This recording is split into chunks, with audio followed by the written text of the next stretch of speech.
বাড়ি জানিস? কলকাতা লেখা হবে। তো বাবা মারা গেল, মা চলে গেল মামার বাড়িতে, আমাকে কৃষিতে। হ্যাঁ, তিন মেয়ে আর আমাকে নিয়ে মামার বাড়িতে গেল। অবশ্য থাকেনি, ওখানে চলে এসেছিল, চলে গেছিল, আমি ছিলাম। আমাকে রেখেছিল মহাবাতে রেখে দিদিকে নিয়ে রেখে গেল নামপুর বাড়িতে। দিদিকে, আমার দিদিকে নিয়ে চলে গেল, যেতে কানপুরে চলে গেল। আমাকে একজন, তারপর কিছুদিন পরে মামা আমাকে কলকাতায় নিয়ে গেল। কলকাতায় কোথায় নিয়ে গেল? মামা কাজ করতো ওই টুকুনের বড় মামার অফিসে। উনি ছিলেন গেজেটেড অফিসার সেই সময়, স্বাধীনতার পরে পরে 52 সাল। হ্যাঁ, আমি হিসেব করে দেখেছি এখন 1952 সাল। ওদের মা, বর্দার মা, মানে টুকুনের দিদিমা, তখন বিজনা সজ্জা না হলেও কাজকর্ম করতে পারে না, দেয়াল ধরে ধরে গিয়ে বাথরুমে যেত। আর মেয়েরা থাকলে মেয়েদের হাত ধরে ধরে যেত, মেয়েরা না থাকলে নিজেই দেয়াল ধরে ধরে যেত। একটা সময় কেউ কলেজে পড়তো, কেউ চাকরি করতো, একটা সময় বাড়িতে কেউ থাকতো না, শুধু ওই মা থাকতো। এই ওনার কাছে থাকার জন্য একজনের দরকার ছিল। আমার মামাকে বলেছে, মামা বলেছে আমার রান্না আছে। আমার তখন বয়স কত হিসেব করে দেখলাম 44 সালে আমার জন্ম। 44 আর 52 কত হলো? 6 আর 2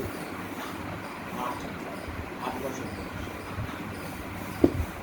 ওই হলুদের মতো। সেই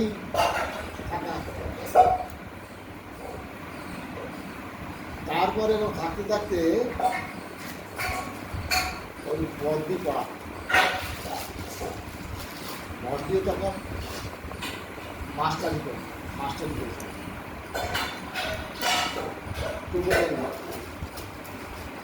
বর্দি পড়াতো।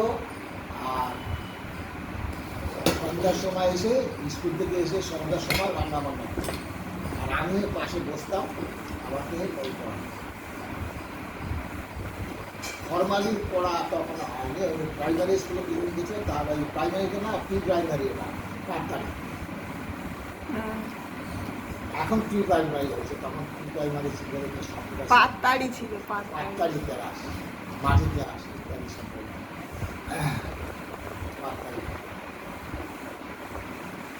তারপরে ওই কেউ একজন মায়ের গুরু ভাই, মায়ের গুরু ভাই এসেছিল ওদের বাড়িতে, অনেকদিন ছিল, প্রায় দিন করে।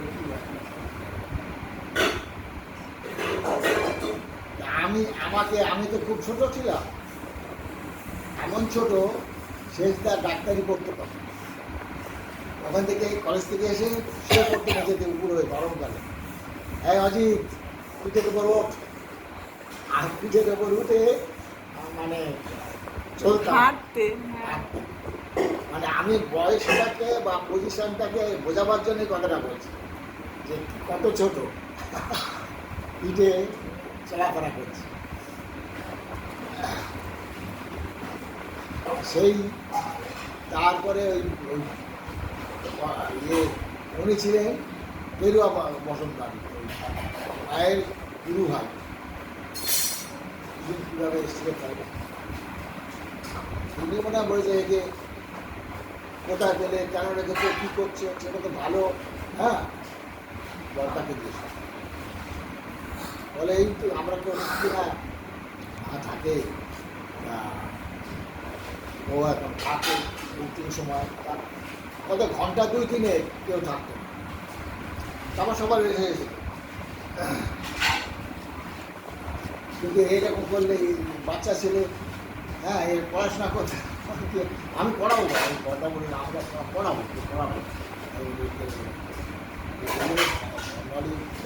বাবা যখন নেই একটা ব্যবস্থা আছে, গভর্নমেন্টের একটা ব্যবস্থা হয়েছে স্টেট ওয়েলফেয়ার হোম, ওই মেয়েটাকে সেখানে এরকম ছেলেদেরকে পড়ায়। বর্দা তখন তার অফিসে, তিনি তো বড় অফিসার ছিলেন, তার অফিসের কলিগ এই ডিপার্টমেন্টে খুঁজে সেইখানে তার সঙ্গে বন্ধুত্বের মতো সম্পর্ক।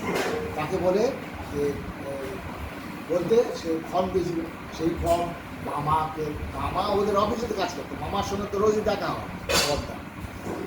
মামাকে ফর্ম দিয়েছে বলে এগুলো ফিল আপ করে দিয়ে এসে ওর বাড়ির ঠিকানা, পোস্ট অফিস সেগুলো ফিল আপ করে, হ্যাঁ ওখানে বাবা ছিল শৈশবের যা করার করে জমা দিয়েছে। তারপরে আছে তারপরে মাঝে মাঝে কোথাও মানে দেরি করে ফিরতাম, ইয়ে করতাম, ওরা খুব চিন্তায় করতাম।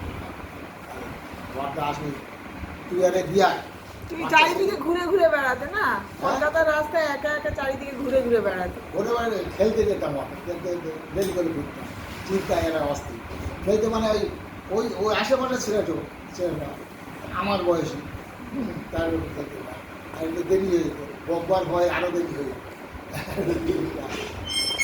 এত ইয়ারে দেয়ায় কথাই আমার দুর্গত বলে দিয়ায়, তাহলে এই থাকতে পারবে না, এটা হারিয়ে যাবে, চিন্তা বিষয়। তখন মামাকে বলতো, মামা আবার নিয়ে যেত, কিছুদিন থাকুক আবার নিয়ে এসে যাবার সময় কিন্তু মা বলে বরাবরের জন্য নিয়ে যাওয়া দরকার। আর এদিকে সেই ফর্ম ফিল আপ করে সেগুলো চলছে ওই। তারপরে এই করে করে ওই যখন নিয়ে এলো আর নিয়ে যাবে না এরকম ভাব করে আমাকে বসিয়ে রাখেনি মামা। কেউ গরু চড়াতে কেউ একটা বাচ্চা ছেলে চেয়েছে, আমাকে মাঠে মানে তুমি গরু চড়া, তুমি রাখাল বালকের কাজও করেছো ছোটবেলায়। হ্যাঁ, সেই গরু চড়াতে যাবে, আবার আবার একদিন বড়টা নিয়ে আসে বাড়ি, ঠিক আছে নিয়ে আসে, আবার নিয়ে যাবে। এরকম দিন থেকে থেকে আর এক জায়গায় মা আমার একটা মাসি ছিল আর দিদিমা, তারা চাল নিতে কলকাতা, ট্রেনে করে চাল নিয়ে যেখান থেকে লোকালে চাল কিনে ট্রেনে করে গিয়ে কলকাতায় ভাড়ায় দিতে। তাদের বাড়ি থেকে একটা বাচ্চা ছেলে থাকে না, সেইখানে একটা বাড়িতে গেছিলাম। তাদের একটা ইয়ে ছিল, তাদের একটা বাচ্চা ছিল, তাদের মেয়ে দক্ষিণেশ্বর, সে এসে আমাকে আরেকটা বাড়িতে এমনি ছিলাম না। তারপরে আবার ডাকলো, গেলাম আবার আরেকবার গড়িয়াহাটে একবার দেশপ্রিয় পার্কের কাছে। মোট কথা তুমি ভেসে ভেসে বেড়াচ্ছিলে। হ্যাঁ হ্যাঁ, ওই একবার করে পাঠিয়ে দেয় আর মামা ধরে আরেক জায়গায়, মামা মাসি দিদিমা দিয়ে আমাকে আরেক জায়গায় ঢুকিয়ে দেয়, আবার ডাকে তখন আমার জায়গায় এইভাবে করে করে। তারপর মনে হয় অনাগ এসেছে দক্ষিণেশ্বরে এক জায়গায় বাচ্চাকে দেখবার জন্য ছিল। হ্যাঁ, তার বাপের বাড়ি হচ্ছে গড়িয়াহাট মোড়ে, একদম গড়িয়াহাট মোড়ে, চেটাস আসেন তাদের করে মনে হয় 5 তলা। সেইখানকার মেয়ে তার বাপের বাড়ি এসেছে, ওখান থেকে নিয়ে যাবে দক্ষিণেশ্বর নিয়ে গেলে তার একটা বাচ্চা, সে মানে হামাগুড়ি দেয়। হ্যাঁ, তাকে দেখতাম আমি তো বাচ্চা, আমাকে তারা নাম ধরে ডাকতো, বাচ্চা এই বাচ্চা নাম ধরে রাখতো, আমাদের বাচ্চা দক্ষিণেশ্বর। ওইখান থেকেই মনে হয় তারপরে অর্ডারটা মা এসে গেছে, মামাকে খবর দিল, মামা আবার দিলেন। তার রেকর্ড বলছি আমি 5 বছর এই পড়াশোনা কিছু কিছু করি, গভর্নমেন্ট কলেজে করে আমি ক্লাস 3 মতো উপযুক্ত হয়েছিলাম। আমার বিশ্বাস ইন্টারভিউ যখন নিচ্ছে মাস্টারমশাই ভর্তি করবে স্কুলে, কোন ক্লাসে ভর্তি হবে, আমি তবে আমি ক্লাস 3 পর্যন্ত তুমি তোমার নিজের গ্রামের স্কুলে কখনো পড়েছো? বাবা মা মারা যাওয়ার আগে হ্যাঁ পড়তে? তারপর তারপর দাদু ঠাকুমা তিনটে মারা স্কুলে গেছে। পড়েছি, একটা স্কুলে। হুম। হ্যাঁ, এইখানে গৌরীপুরে কানপুরের কাছে একটা গ্রাম আছে, সেখানে একটা প্রাইমারি স্কুল পাত্তারি, ওখানকার ছেলেদের নিয়ে গৌরীপুরে আমার একটা পিসির বাড়ি, তার একটা ছেলে ছিল আমার বয়সী, তাদের সঙ্গে গিয়ে সেখানে এই স্কুল করতাম। আবার ওদের পিসির বাড়ি আড্ডা মাড্ডা খেয়ে এরকম ছিল। হ্যাঁ, তারপরে আমার গ্রামের স্কুলেও কিছুদিন গেছিলাম। তারপর বেশ একতারা স্কুলে পড়েছি, সেই সব পাত্তারির মধ্যেই এই এতগুলো স্কুল ঘুরেছি, তিনটে স্কুল ঘুরেছি। তারপরে এখানে ভর্তি করে দিল, আমাকে বললো, আমাদের মাসে মতো বলে বয়স্ক মানুষ, উনি ক্লাস টুতে ভর্তি, ক্লাস টুতে ভর্তি করেছে, তুই একটু ভালো করে পড়বে, ভালো করে উঠতে পারবে।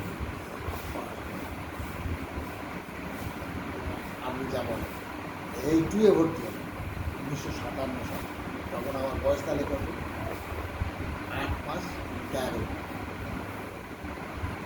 কিন্তু ওই স্কুলে আমাকে বেশি বয়সী বলে মনে হয়, কেন বলতো, ওখানে যারা তারা তো সবই অনায়, বাবা মা নেই বা তার বাবা মা নেই, মা আছে বাবা নেই, কিন্তু সবারই কিছু বয়স নষ্ট হয়েছে, তাই না? তারপরে তো ভর্তি হয়েছে, আর ভর্তিটা সঙ্গে সঙ্গে হয় না, সময় লাগে, ততদিন তো বয়সটা বেড়ে যাচ্ছে। ফলে আমি যে বয়স্ক ছেলে পড়তাম সেটা মনে হয়। আর আমারও তখন আস্তে আস্তে বুঝতে পেরেছিলাম যে বেসিক স্কুলে আসতে তখন আমার মনে হলো যে আমি একটু বড়। পানিপুরে থাকতে তো পড়া মনে হয়, মনে হতো বড়রাই পড়ছি, কিন্তু আমার রেজাল্ট সবসময় ভালো ছিল। বরটা কিন্তু প্রচুর দেখে দেখে এই যে ভর্তি করে পেয়ে কিন্তু দায়িত্ব শেষ করে না। আমি পুজোর ছুটি, গ্রীষ্মের ছুটি বলে ওদের বাড়িতে আসতাম। বরটা আমাকে রেজাল্ট পরীক্ষা বলে রেজাল্টের খাবে দেখি কি রেজাল্ট করেছে, 1 নম্বর। বর্দা মানে তোতনদার বাবা। বরটি হচ্ছে টুকুনের বাবা। টুকুনের মা, টুকুনদার মা। হ্যাঁ, টুকুনের মা। টুকুনের মা হচ্ছে বরটি, টুকুনের বাবা হচ্ছে বরটি। কিন্তু সবাই খুব ভালোবাসত, বুঝলি? মা ওই বেশদা সব বাজার টাজার করে দিত, মানে কেনাকাটা পুজো টুজো হলে। হ্যাঁ, আমি যখন এখানে বাড়িতে আছি, মানে অন্য জায়গায় বাড়িতে কাজ করছি, পুজোর সময় ঠিক কাপড় পাঠিয়ে দিত মামাকে দিয়ে, জামা প্যান্ট জুতো, মেজদাকে বলতো সকলের জন্য কেনাকাটা করছি, ও টাকা দিত মা। মায়ের কাছে এরা টাকা দিত, দাদারা, ছেলেরা, মেয়েরা।